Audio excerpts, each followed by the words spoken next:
Hey, what's going on, beautiful people? You know, school is starting again for everyone, and I try and do this reminder every year, and sometimes I absolutely fail, but I'll do it this year. So, school is starting again. And I know a lot of you prep your kids for school, you know, backpacks, crayons, the whole 9 yards. But do you give your kids an EDC? I did. But there's a way to do it where you don't get your kids in trouble, obviously, and you don't get yourself in trouble, and you stay on budget. So I'm going to share with you what I did with my kids, and obviously, it's different for like elementary school kid versus a high school kid who's driving his or herself to and from school. For the elementary kids, I was a Cub Scout leader for both my sons, so I always had like 20 little boys every weekend in my house just tearing up my yard. For the boys, I used to do what I used to call the go outside pack. It was very simple. It was one of those little first aid kits you get at Target, had Band-Aids and little alcohol wipes, stuff like that. And I would put some extra things in there, like a little gauze pad, something along those lines, a baby flashlight, which you can get anywhere, and a glow stick. And or you give them 2 glow sticks. And to be honest, 9 out of 10 times the glow stick lasted 2 weeks and somebody started playing with it and then they needed a new glow stick, and that's fine too. But I would give them those basic things and a little poncho and a space blanket. And I would leave it in a Ziploc, a clear Ziploc, in their bag. And I say, you don't take that out. That's only if there's a blackout or there's an emergency and you have to run out in the rain. That's the way I presented it to the little ones. Now, obviously, when the kids hit junior high, high school, they kind of understand things like active shooters and, you know, terrorists and all that stuff. Little kids don't compute that very well. Start with the same fundamentals, right? The poncho and whatnot. For the junior high kids, I would get a little more elaborate. I would have actually a legit first aid kit, a small one, preferably in a soft case, put in their backpack. Instead of a mini flashlight, like a keychain flashlight, they would carry either a small mag light or some other well-performing Lux Pro light, something like that. Something that actually puts out some decent light in their backpack. I would also tell them to keep a granola bar there. And again, with the junior high kids, they weren't playing with the damn glow stick, but they would get munchies and they would go through the damn granola bars. That's fine too. Don't really care. And I'd leave a water bottle in their bag. Again, you could do it in a gallon Ziploc. You could get those mini water bottles, a granola bar, the first aid kit, the flashlight, the poncho, and the space blanket. And depending on how your school is, you could get away. Some schools will allow the little itty bitty Swiss Army knives, some don't. A can opener, like a keychain can opener, is not a bad thing either. You could even throw a Silcock key in there. That's the plumbing tool to open up spigots that don't have handles, if you've never heard that phrase before. But again, I kept it pretty basic.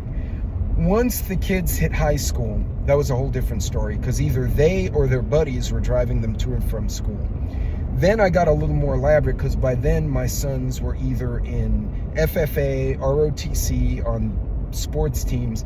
They had much more knowledge, and by then they had already taken at least 1, if not 2, stop the bleed of first aid courses that were provided by the junior high and high school here in Texas. Sometimes I paid for them, sometimes I didn't have to. If you have the option, the $20 is well worth it, because you think about it, if I'm the only one who knows first aid, CPR, and a tourniquet use, and I'm the one who gets hurt, and the family doesn't know what they're doing, they're going to call 911 in panic, and I'm going to bleed out and die. That didn't seem like a good idea, so I stuck all my kids through it. Ironically, the only person who has not gone through a full-blown first aid course and rescue survival shit is my wife, who's the one I'm stuck with right now. And I've pointed that out repeatedly, and I said, I'm stuck with you, and you can't do CPR to me if I go down. I can do it to you.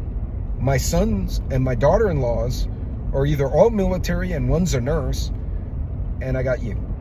You need to learn. So now she's salty with me, and this is why I'm doing the video today. So I kind of got in trouble with that, but not wrong, and not an unfair request for a husband to ask the wife to know.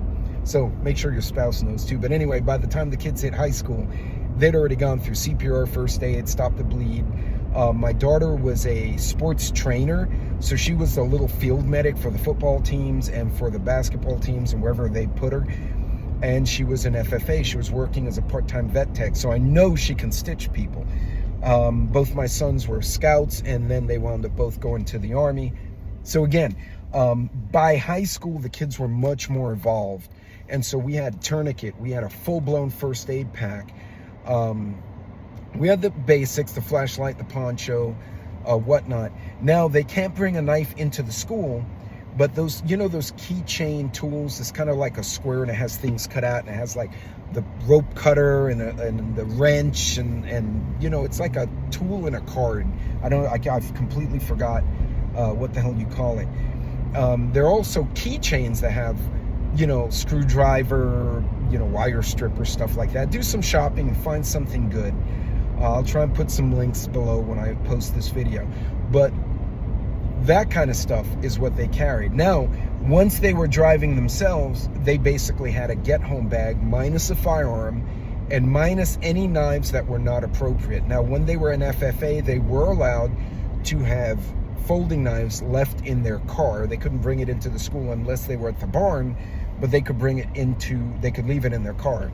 And so that's when they really started evolving their bug out or get home bag, however you want to refer to it, in their vehicle. So those were my tips on how to prep your kids while they're going back to school. And again, for the little ones, they may not understand, the grandkids, or if you have kids in elementary, keep it basic. A little flashlight, a couple of glow sticks, a snack, and a thing with Band-Aids and a little gauze pad.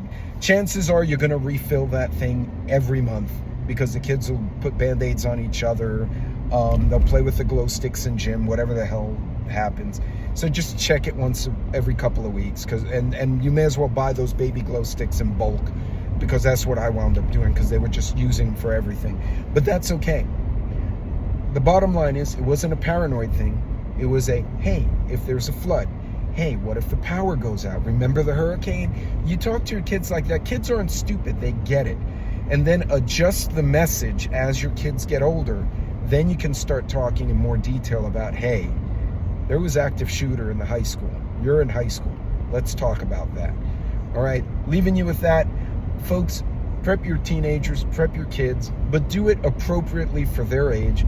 Not about paranoia, about common sense. You guys be good, be safe out there. I'll see you later on.